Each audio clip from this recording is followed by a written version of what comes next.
Está no ar! O mais tradicional podcast sobre corridas do Brasil. Os comentários e o debate sobre automobilismo de um jeito que você só ouve aqui.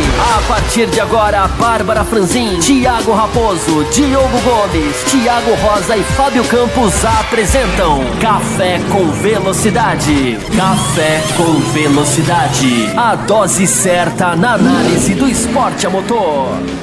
Para você que marcou o encontro com a velocidade, seja muito bem-vindo a mais um bloco do Café com Velocidade, edição 577, falando dessa vez sobre Fórmula Indy, Grande Prêmio de Pocono, prova com muita expectativa, afinal de contas, o kit aerodinâmico de ovais estava de volta à categoria depois de ajustes feitos por conta do que aconteceu na prova de Indianápolis, uma pista parecida no quesito, vamos dizer, prova longa, 500 milhas, um oval grande, pouca inclinação, enfim, características que lembram o oval mais tradicional da categoria. Pocono voltando depois de um longo tempo, já se estabelecendo como uma prova importante e de novo marcada por um grande acidente, mas eu vou deixar para o Diogo Gomes falar. Diogo, que está aqui no bloco me ajudando a falar sobre esta prova, eu tenho a leve impressão que o início da corrida marcou todo o resto, inclusive a gente vai entrar mais detalhes daqui para frente, mas é impressionante como as coisas tendem a acontecer em Pocono, né, nessa volta. São provas disputadas, acidentes, enfim, tivemos fatalidades. E de novo, mais uma vez, um acidente perigoso e bizarro até certo ponto. Como é que você reagiu a esse evento com o Robert Wickens e o Ryan Hunter-Reay no início da corrida em Pocono? Olha, um pouco não começa a marcar realmente, você falou bem nesse ponto aí. E o início da corrida ele é muito marcante, primeiro pela largada absurda, né, com um acidente antes mesmo de alguns dos carros cruzarem a linha de largada de fato. E aí depois toda a pressão ali inicial na corrida, que durou, sei lá, 1 ou 2 voltas, né, até o acidente de fato vale do Wickens. Destacar que nesse acidente inicial, o Will Power, ele em um primeiro momento foi responsabilizado, e aí quando teve a parada, que ficou quase 3 horas a prova interrompida para consertar a grade de proteção, né? Foi explicado que o Will Power estava mantendo a velocidade correta e que o pessoal lá de trás que se precipitou e acabou acontecendo um acidente entre Graham Rahal e Spencer Pigot. Mas vai lá, Diogo. Isso. Grade de proteção e a tradução para cat fans, que eu passei o final de semana todinho tentando achar e não encontrava de jeito nenhum. Você sabe que eu sei isso porque tem uma ferramenta de tecnologia que se chama cat fans. Aí eu marcou isso para mim. Olha aí. Essa questão, foi até bom você falar dessa parte, porque o ouvinte vai lembrar do que a gente falou no último programa sobre a Indy, né? Toda a questão da largada lá em Mid-Ohio, que foi liderado pelo Rossi, que teve todo um entreveiro ali no início de se ele tinha atrapalhado alguns carros ou não, por ter segurado um pouco mais a largada. E teve toda uma discussão em cima disso, e agora, nessa prova aconteceu novamente. Até a minha opinião de início, eu nem confirmei se o Power realmente tinha feito isso, mas a minha opinião de início até foi: se o Rossi fez na última corrida e não teve nenhuma punição, por que o Power tem que ser punido agora? Não faz sentido. Se a IndyCar não quisesse que isso acontecesse, que tivesse atuado de forma incisiva sobre isso. Mas depois, até nos dados da equipe Penske, até algo bem meio que atípico, né? A TV foi lá, conseguiu mostrar, a equipe deixou uma espécie de mapa, né? Para deixar bem claro, de gráfico, para deixar bem claro que realmente ele só acelerou depois que viu a bandeira verde, então não teve nenhuma culpa dele nesse sentido, foi mais o pessoal de trás que estava tentando descobrir o ponto certo ali para dar o pulo na largada e e acabou acontecendo algumas coisas. Isso aí tirou o Pigot da corrida. Depois da bandeira vermelha ele ainda volta, mas só para completar voltas em cima dos carros que tinham abandonado. E tira também, a gente pode dizer assim, o Rahal da corrida, né? Porque ele danifica a asa dianteira, tem que fazer algumas mudanças na bandeira vermelha e aí acaba perdendo 2 voltas, se não me engano. Mas, enfim, tem essa grande controvérsia já de início, mas não dá nem tempo de esquentar porque vem um amarelo e quando relarga vem o enorme acidente do Wiggins, e aí que eu estava começando a falar. Quando ele tem um acidente que se faz aquele silêncio total, aí me começa a vir Just Wilson na cabeça, sabe? Mas me deu uma sensação muito mal, de verdade. Eu passei bem uma hora assim, triste, muito, muito triste mesmo. Porque começou a vir todo um filme muito ruim na cabeça. E aí tem todo aquele protocolo que a gente sabe de segurar algumas imagens para não mostrar. Tem todo o protocolo de não mostra o carro. Até depois mostraram o carro meio que recuperado ainda, mas... Enfim, é aquele tipo de ritual que... por acompanhar automobilismo há muitos anos, a gente já está acostumado, mas que ele dá uma agonia, sabe? Dá uma sensação, nossa, é algo muito, muito massivo, é algo que machuca bastante. Então, eu estou começando a ficar com essa imagem de pouco na cabeça, apesar de não talvez nem ser justa, porque é um circuito que tem tantas características boas para serem observadas, mas eu gostei da frase que você falou, o início da corrida meio que ditou todo o resto, porque o choque na largada e depois o choque por conta do acidente, todo esse lado emocional que eu citei, ele foi tão grande que eu fiquei meio que anestesiado pro resto da corrida. Nem acho que foi uma boa corrida, na verdade acho que foi uma corrida bem morna mesmo. Mas mesmo se tivesse sido uma corrida bem interessante, eu acho que minha reação seria mais de alguém quase que sabe, como eu falei, extasiado, sem reação, de como ver o que estava acontecendo, como entender o que estava acontecendo, mas acabou que a corrida aconteceu de uma maneira bem, bem morna. Acho até que, querendo ou não, por influência do tudo que aconteceu no início, na cabeça dos pilotos, enfim, a maneira como eles pensaram tudo ali. E é engraçado, né? Aqui a gente algumas vezes já esbarrou nesse assunto, né? Inclusive de criticar, às vezes, algumas pessoas que tentam criar teoremas e casos em cima do psicológico dos pilotos. Mas num caso desses é completamente diferente a situação e você acaba prospectando alguns cenários. Inclusive quando você vê um Sebastian Bourdais extremamente preocupado com o conserto da grade, como que ele foi feito, que colocava em risco a segurança de demais pilotos, e ele que já teve um grave acidente recentemente, e se recusou, num primeiro momento, a entrar no carro. Que é algo, assim, forte, se você pensar. Por toda a dinâmica, por tudo que aconteceu, um cara chega e começa a se recusar, olha o conserto e vê que a coisa parece que não está indo.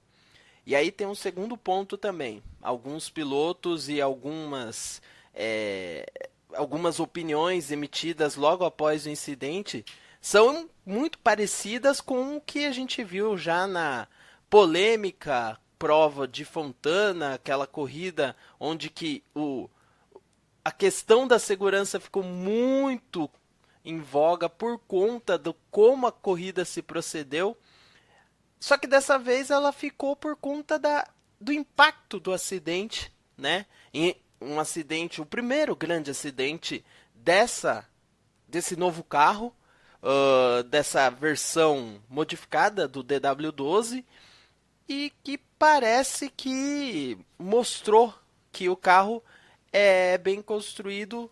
Sim, eu estou aqui pensando se Indianápolis teve algum acidente grande o suficiente para falar que foi desse tamanho todo. Eu não lembro. Eu lembro do ano passado do acidente do Dixon, mas ainda com modelo antigo. Não, e mesmo assim não teve nada marcante ao estilo Bourdais e ao estilo Hinchcliffe, né? De a gente ter um piloto enfrentando a morte. Nesse sentido não aconteceu, não.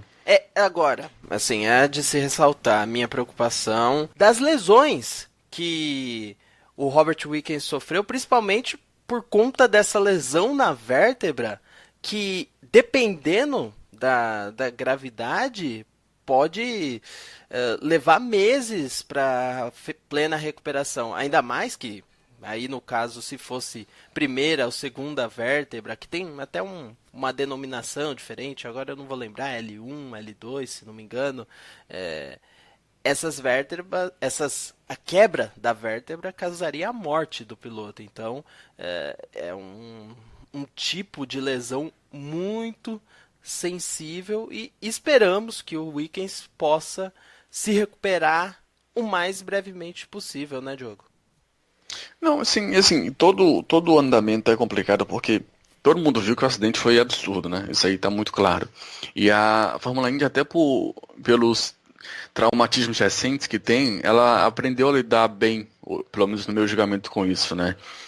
Viu o vice-presidente de comunicação e falar abertamente sobre o que estava acontecendo ali no início, né? Foi quando deu o primeiro alívio pra gente, que a gente evita falar dessa maneira porque é até grotesco, mas falou pra gente que ele não estava morto, né? Mas é meio grotesco até falar assim, mas essa é a realidade. Que ele falou que ele estava acordado e alerta, ou seja, ele não está morto, né? Em outras palavras. Exato. E aí, enfim, as informações começam a surgir. Primeiro veio a primeira informação oficial da IndyCar é que ele teve lesões ortopédicas, foi esse o termo que eles usaram. Que basicamente assim, quebrou muita coisa, agora o que ninguém explicou, né? E aí já depois surgiu a informação de que tinham sido as duas pernas, o braço direito e uma lesão na coluna vertebral. Não querendo minimizar, claro, problemas, fratura em perna ou em braço direito, mas nós já vimos vários pilotos fraturarem pernas, uma ou duas, braço direito inclusive, e retornarem. O meu medo não está aí, o meu medo está nessa questão da coluna vertebral, porque é uma parte, enfim, importantíssima, e que pode ser algo simples ou pode ser algo gigantesco. A gente não tem a menor noção, sabe, do que tá acontecendo. Não existe uma clareza de informações sobre isso, nem vai existir nem tão cedo. Ele vai passar por uma cirurgia nessa área e vamos esperar o que vem de notícias, mas eu acho que as notícias nesse sentido vão demorar um certo tempo ainda para começar a sair, até por toda a periculosidade da coisa.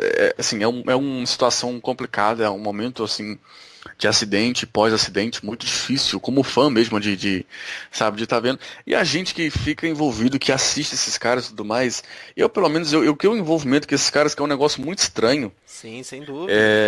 Com o Luiz Salom, por exemplo, o Luiz Salom, se não me engano, ele morre na sexta ou no sábado, e eu passo o resto do final de semana... Sexta-feira. Foi no primeiro treino livre. Isso. Eu passo o resto do final de semana em casa, cara. Assim, enfurnado dentro de casa, sem falar com ninguém, sem nada, porque é um negócio que abala a gente tão, sabe, de você ver o cara vindo subindo lá, você meio que vai acompanhando a coisa com ele, e aí de uma hora pra outra, assim, puf, não existe mais Luiz Salom. E obviamente eu não era fã do cara, não tava lá acompanhando ele todo dia, não é isso, mas você cria naturalmente uma relação com os pilotos que é um negócio estranho, sei lá. Mas enfim, vamos torcer, obviamente, pra caramba, para que, enfim, ele melhore, mas é muito sombria as informações no geral que pode vir ainda, sabe? É muito difícil de ler nesse momento. Não, e o detalhe, a gente tem que mencionar, mais um detalhe, né, dos muitos, né? O Wickens, que vinha uma temporada fantástica de estreante, é capaz, pelo que eu vi ali, contas, é capaz dele terminar como ainda o melhor rookie da temporada até o final do ano. Existe essa possibilidade. Mas mesmo assim, a temporada dele não vai ser esquecida nem apagada. Ele estava brilhantemente. Eu acho que você até mencionou isso no seu Twitter, né, Diogo? O quanto que ele vinha bem na temporada. E mais alguns detalhes desse acidente, né? As infelicidades.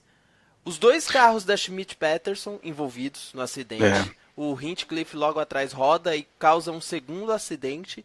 E o Pietro Fittipaldi, que voltava de lesão, né? Era a segunda corrida da Índia, primeira em oval depois da volta dele, de um acidente que foi no WEC, não foi nem na Fórmula Indy, mas que causou uma lesão no tornozelo, uma fratura de tornozelo que deixou ele fora durante alguns meses. Ele bateu no Hinchcliffe, bateu forte, o carro dele levantou do chão e ele voltou a sentir dores.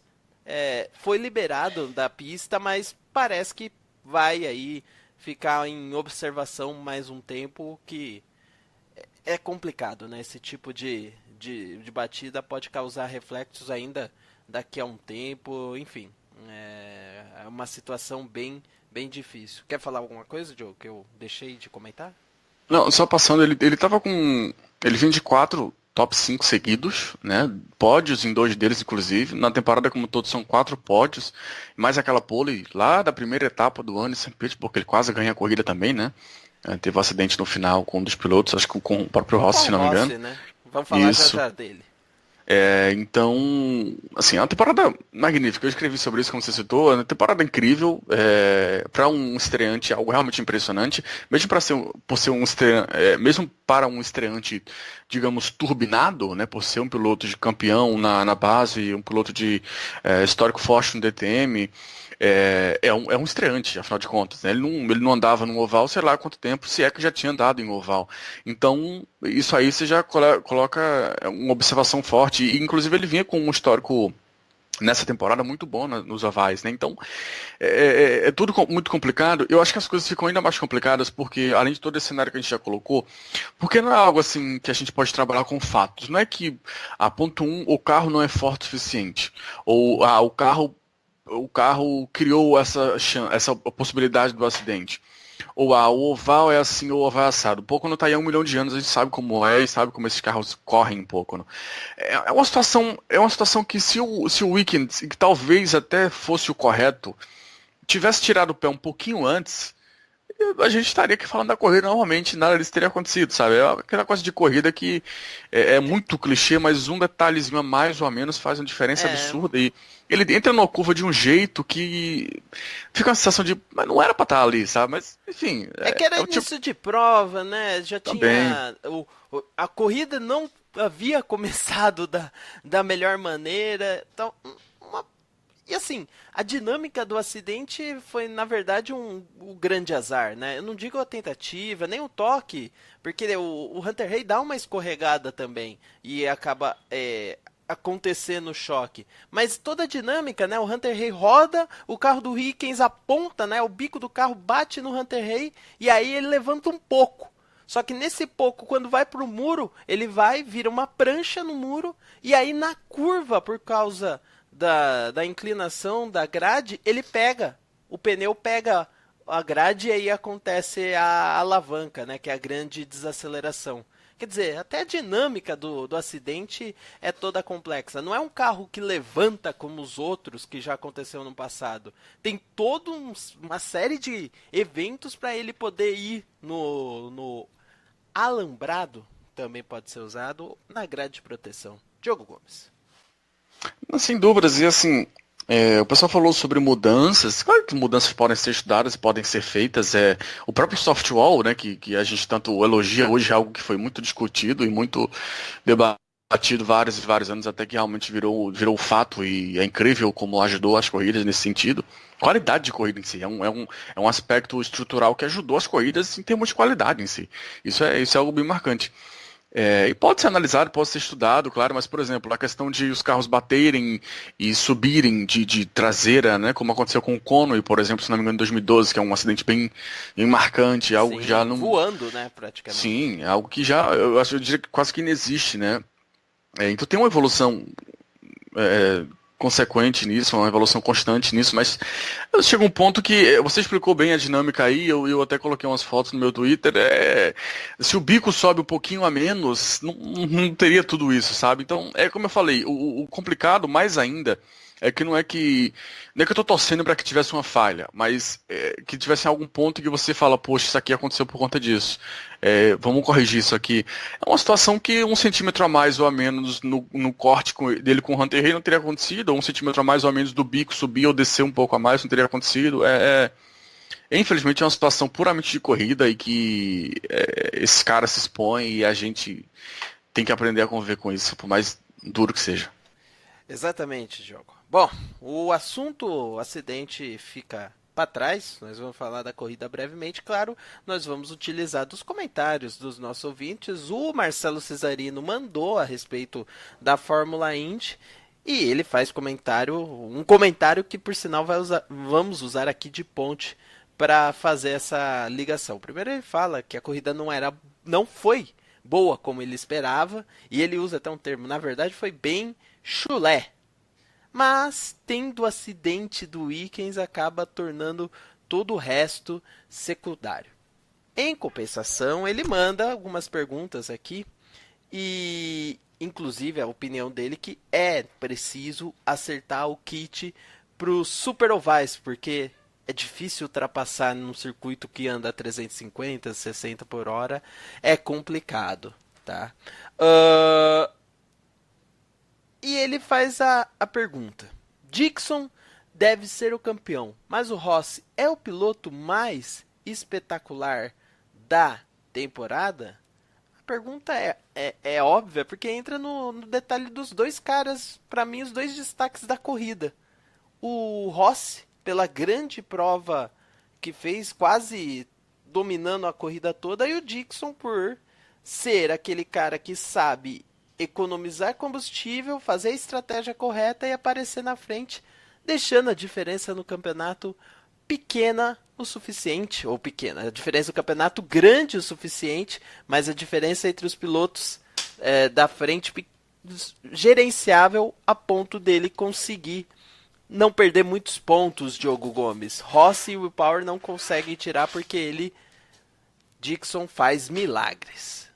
Ele faz o estilo de corrida dele, o estilo de campeonato dele, que já rendeu tantas vitórias e tantos títulos, né? E ele continua fazendo isso de uma maneira absolutamente brilhante. Ele falou em termos assim, espetaculares e tudo mais. Para esse momento e nessa temporada, eu prefiro a questão do Rossi. É mais preferência pessoal mesmo. Eu gosto mais desse cara que surge como o desafiante, sabe? O cara que vai arriscar, o cara que vai à frente. E o Rossi, até nessa corrida não, porque na realidade foi uma corrida de dominância absurda dele, né? Tem um ponto ali da corrida que ele tá com... tem 4 carros na volta do líder e o quarto colocado, que na situação era o Bourdais, estava a 40 segundos atrás dele. Então, foi um exercício de quase que se manter acordado na parte final da corrida para conseguir enxergar isso, mas nessa corrida ele foi o dominante, não o desafiante, mas em inúmeros momentos ele assumiu a posição de desafiante e indo para cima e brigando.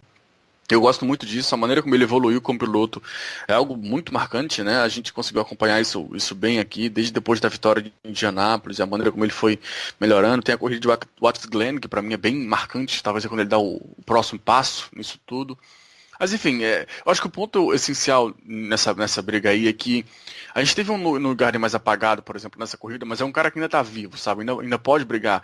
Mesma coisa pro Power também, que por mais que tenha feito a pole, a 53ª pole, igualando o AJ Foyt, inclusive, isso é algo que tem que ser bem destacado, mas não conseguiu brigar, não ter ritmo suficiente para segurar o Rossi na corrida, mas que também estava ali na frente, sabe, que teve ali na frente. Eu acho que o grupo da frente do Garden, Power, Dixon, Rossi, ele é muito interessante, ele envolve 3 equipes diferentes, é algo que a gente não estava exatamente conseguindo ver nos últimos anos. Então, em termos de campeonato, o momento da Indy é muito interessante. Não sei se é por conta do carro, não sei se é simplesmente a questão da renovação, que traz um nome como o do Rossi, por exemplo, mas o momento em termos de campeonato, eu acho que ele é muito positivo e eu realmente acredito que na próxima corrida o Newgarden possa vencer e esses outros caras possam ter problemas e tudo inverter. Então, por mais que a temporada da Indy acabe cedo, isso é meio frustrante, mas pelo menos ela tá vai continuar acabando assim por um bom tempo, hein? Sim, sim. Ainda, esse é o problema. Tá certo que volta Laguna Seca, vai mudar algumas coisas pro ano que vem, mas ainda termina cedo. 4 pilotos terminando na volta do líder. Nenhuma bandeira amarela depois da confusão. Isso com o piloto acertando o muro. Questões referentes a tempo. Parece que ninguém quis brigar depois de tudo que aconteceu, né, Diogo? Parece. Você falou do Rossi, falou do Dixon. Houve um respeito muito grande de todos, mas por tudo que estava envolvido, parece que ninguém quis, de fato, disputar a corrida como ela deveria ser ou poderia até ser. Assim, de novo, não quero entrar no lado psicológico, mas já entrando, porque é difícil de saber o que está passando na cabeça dos pilotos, não, melhor, é impossível saber, mas depois de tudo aquilo ali, a reação é muito complicada. Eles são animais especiais, né, vamos colocar dessa maneira. Os caras estão ali convivendo com um cara que, sem saber se o companheiro ali tá vivo ou morto, e depois tem que entrar no carro e fazer aquela mesma curva, naquele mesmo local. E como você falou até no início, o próprio Bourdais tendo até dúvida se entraria na pista, porque não confiava no reparo da prova ali, ou melhor, da Cat Fence, qual foi o termo que você usou? Da rede de proteção, né? Grade de proteção. Isso. E aí depois também surgiram rapidamente algumas dúvidas sobre se daria para fazer a prova até o fim, né? Porque já estava ficando meio tarde. Enfim, no geral eu acho que a corrida deu uma acalmada grande, muito por conta desse acidente, também muito por conta do domínio do Rossi, principalmente do Rossi e do Power, né? Porque ficou ali a questão de 2 segundos, 3 segundos, aí depois aumentava para 6 e ficou nisso entre os dois, mas tirando os dois, todo mundo estava muito atrás. Muito, muito, muito atrás. Você falou, né? 4 pilotos terminaram na volta do líder. Como eu tinha citado, o quarto colocado, em determinado ponto da prova, ali no final, estava a 40 segundos de diferença. E não é porque ele estava em rodadas de pits diferentes, não. Era a posição de pista real. Então, realmente, a segunda, a parte, ou melhor, a corrida em si, né? Porque o acidente na volta 7, a corrida em si, ela, em termos de qualidade, ela foi bem morna. Difícil até de assistir, eu diria, a parte final, principalmente. E em determinado momento eu esperei ali uma bandeira amarela para dar uma movimentada na coisa toda. Vem o Daly, né, o Conor Daly, fazendo mais uma das corridas especiais. Ele toca um muro, cruza a pista bem lento e mesmo assim não vê uma amarela. Uma amarela ali não resolveria os problemas, mas poderia dar algum ânimo, alguma agitada ali na corrida, não é largado, algo do tipo, mas acabou que a amarela nem veio e a gente teve o fim da prova exatamente como aconteceu. Uma prova gigantesca de 500 milhas, com 3 horas de parada por conta da bandeira vermelha, e a gente não teve nenhuma bandeira amarela, nenhum tipo de interrupção, só os caras pisando fundo e parando para pit stop, sabe? Então, no final a corrida foi bem maçante.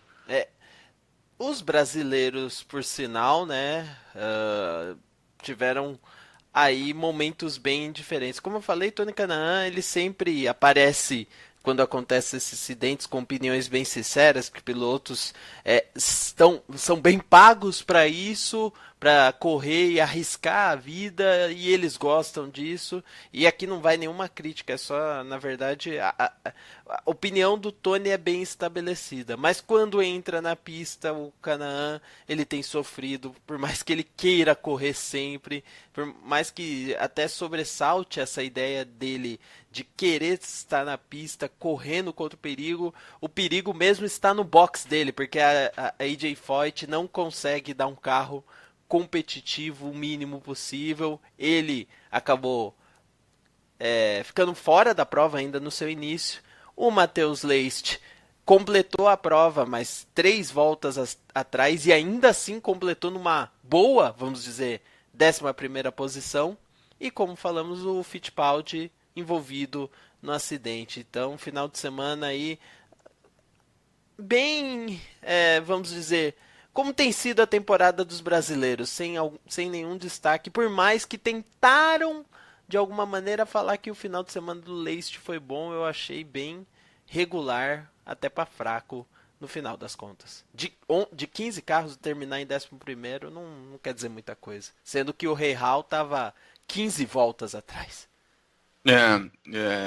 O Pigo tá nessa brincadeira também de várias voltas atrás, mas eu até isento o Fittipaldi dessa conta. Eu acho que realmente, enfim, não teve muito o que fazer. A corrida tinha acabado de começar e tem um acidente na frente dele e ele ainda sai com a preocupação gigantesca, né? Porque o acidente foi bem na parte ali do tornozelo que ele tinha fraturado. E aí tem todo um medo de, será que quebrou de novo, algo do tipo.